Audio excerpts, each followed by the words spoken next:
அன்பான நண்பர்களே, தோழர்களே, வணக்கம். இன்று வந்திருக்கக்கூடிய செய்தி, அமெரிக்க வேளாண்மை துறை உள்ளே நுழைந்திருக்கிறது. பட்டுக்கோட்டை சொன்னது போல தரையை பார்த்து நிற்குது நல்ல கதிரு, அதன் குறையை பார்த்து மேலே பார்க்குது பதிரு. அறை உள்ளதெல்லாம் அடங்கி கிடக்குது வெளியில. எதுக்கும் ஆகாத மோடி, அமித்ஷா சங்கி கூட்டம் ஆட்டம் போடுறான் பார்லிமெண்ட்ல. அந்த சட்டத்தை பயன்படுத்தி அமெரிக்காவோடு சேர்ந்து இந்தியர்களுக்கு கிடைக்கக்கூடிய சோத்துல மண்ணை போடக்கூடிய வேலை செய்வதற்கு பிளான் பண்ணி செஞ்சிட்டு இருக்கிறார் என்ற செய்தி இன்று விவசாய சங்கத்தின் சார்பில் அறிக்கையாக வந்திருக்கிறது.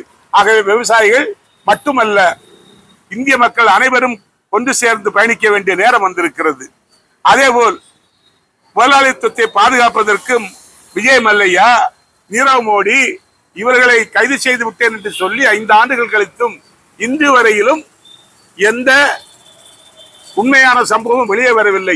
உண்மைகளை மூடி மறைக்க பார்க்கிறார் மோடி என்பதை, அமித்ஷா சங்கி கூட்டம் என்பதை மக்கள் மறந்து விடாதீர்கள். அதே போல தமிழகத்தில் நாயந்தர் சொல்லுகிறார், 8 இலைக்கு மேல் மலரும் தாமரை என்றான்.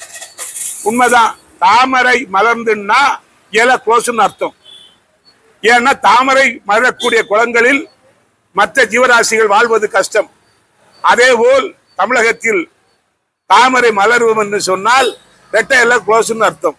ஆகவே எம்ஜிஆர் சொன்னார் பார்த்தீங்களா, நீ எப்படி இருக்கணும், புது நீதிக்கும் நேர்மைக்கும் பயந்து விடு, நல்ல பண்புக்கும் அன்புக்கும் வளைந்து கொடு, இன்றோடு போகட்டும் எடப்பாடி திருந்தி விடு என்று அதிமுக ரத்தத்தின் ரத்தம் சொல்லப்பட வேண்டும். இப்படி சொல்லுவதற்கு மார்க்சிஸ்ட் கட்சிக்கு உரிமை உண்டுன்னு நினைக்கிறேன்.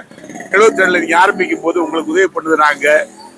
2001 ஜெயலலிதா விஜய் இது ஆனந்தால சந்திக்கும் போது சொன்னாங்க, எங்க ஆள் தப்பு பண்ண எங்கிட்ட சொல்லுங்கன்னு சொன்னாங்க. ஏன் அந்த உரிமையோட சொல்றோம், தவறு என்பது தவறு செய்வது, தப்பு என்பது தெரிந்து செய்தீங்க. அந்த தவறை திருத்துவதற்கு முயற்சி செய்து கீப் லெஃப்ட் ஹேண்ட் டிரைவ். நன்றி, வணக்கம்.